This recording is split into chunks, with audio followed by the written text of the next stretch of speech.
So you want to learn your tricking aerial so that you can use it in combos, change it into a different aerial variation. Maybe you're just trying to clean it up, or you want to use it as a tool to get something else. Whatever your goals are, this is one possible way that you can learn your aerial. So the first thing you want to do is warm up your butterfly kick. Make sure that it is super high and you arch your back a lot and you really feel light in it. Specifically, make sure that you are not only arching in the air, but when you're floating, you are floating through the air, you're landing that right leg, and then you hold the arch all the way until after you've landed. That's gonna help you stand up a lot. Obviously, this is teaching to my left because this is the way I twist.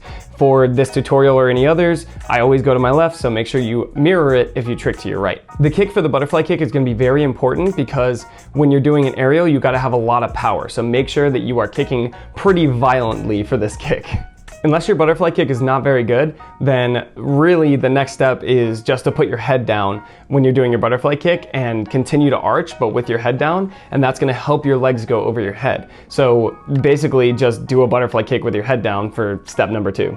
The key for this is to make sure that you are doing the same butterfly kick stance, whether you're doing this standing or using a spin step like I went over in my butterfly kick tutorial. Again, the key to this is going to be to kick as hard as possible. Make sure that you are kicking straight backwards, just like on a butterfly kick, and not out to the side, because that's going to change your hip position and your power, and you're not going to be using the correct muscles. So you're either going to hurt yourself or you're just going to be going really slow and not know why. Once you're doing a B kick with your head down and you really feel like it's powerful and you are doing like a butterfly kick with your head down, all you're gonna do is start to keep both legs as straight as possible. You might already be doing this, but I wanna highlight that the legs being straight not only give you power and kind of pull you through the motion, but it's also gonna create the aerial look. So basically start straightening your legs, and even if they're out to the side, just start to get them higher and higher over time by kicking backwards and then kicking as hard as you can. This is really like a power move. It's very much a flexibility move also because, you know, you gotta be able to split to do a really good aerial,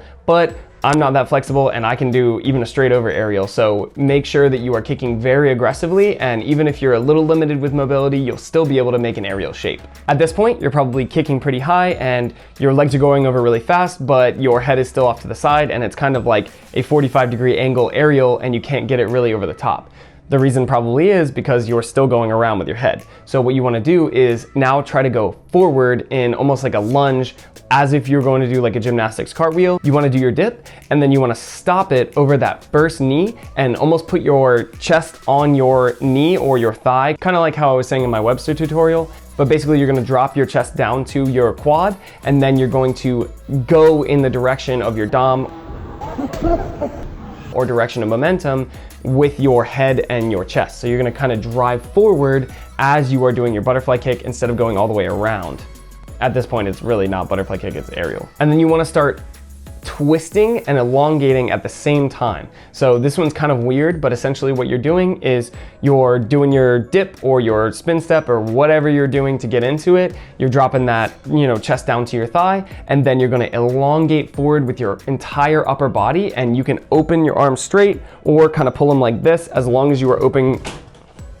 You can either reach out with your arms or keep them kind of tucked in, as long as your head and your upper body overall is kind of reaching towards your direction of momentum. You want to go forward with your head, even if you're doing a sideways tricking aerial. But as you do this, you want to kind of turn your chest and twist as you're moving forward. The weird part is that you want to twist away from your twisting direction, because if I do this and I twist to my normal twisting direction, which is to my left, then I'll actually do an aerial twist if I'm kicking really high over the top, or a butterfly twist if I don't kick as hard. So you actually want to twist away or to your right if you normally twist to your left. This opens your chest and allows your leg to come down and come over the top rather than twist around, if that makes sense. As you're reaching forward with your chest and you're twisting, you also want to kick like straight backwards as if you were doing like a gymnastics aerial, kind of like I said before, but you want to kick like early, if that makes sense, almost exactly like a Webster. So if you have a Webster, you can do it like that. But essentially all you're gonna do is polish that over time,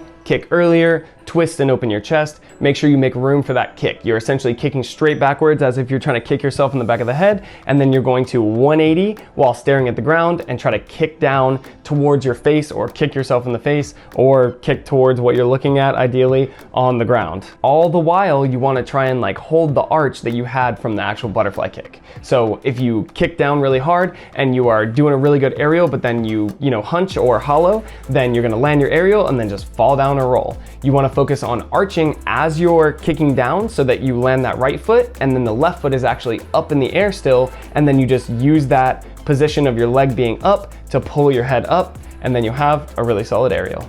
Remember, even a tricking aerial wants to be a full 180 from where your foot takes off. So what are the pros and cons of learning this way? One of the pros is that if you already have a really good butterfly kick, then you just put your head down, kick really hard, and then even if you don't go straight over the top, you're probably gonna look like you have an aerial already. Another pro is that it's kind of cheaty. You don't really have to be flexible to have a pretty good aerial with this method. Another pro is that it's really easy to combo, because if you already have a pretty good butterfly kick and you have comboed that before, then you can literally do the same things that you would normally do in your butterfly kick or like out of your butterfly kick, and just do them with an aerial now, because you kick a little higher and keep your head down and you just flow with it like normal. A con is it's kind of a trap in that you'll stay at that kind of 45-degree aerial forever, unless that's what all you care about. If you're just using it for, tricking combos and you don't really care about cleanliness that much, then yeah, you got yourself an aerial. It's just kind of like how clean you want your aerial and what standards you set for yourself. Another con is that people will get stuck here for a long time. So they'll have a butterfly kick and they'll think it's really good and powerful, and so they try aerials, but then they're stuck in aerial heck, and they'll just be trying aerials over and over again, but not have the actual power to get their foot down. They are inverting, but then they can't kick over, and it's really just because they're not going fast enough and they're just not used to this motion enough yet, so they're kind of jumping the gun and trying to do an aerial before they even have like a really powerful butterfly kick. But hopefully that helped you get or improve your aerial. If it did and you want to support this video, please leave a like on the video. If you want to support me further, please check out my Patreon in the description down below. Until next time, please stay safe and healthy, and I'll see you guys later.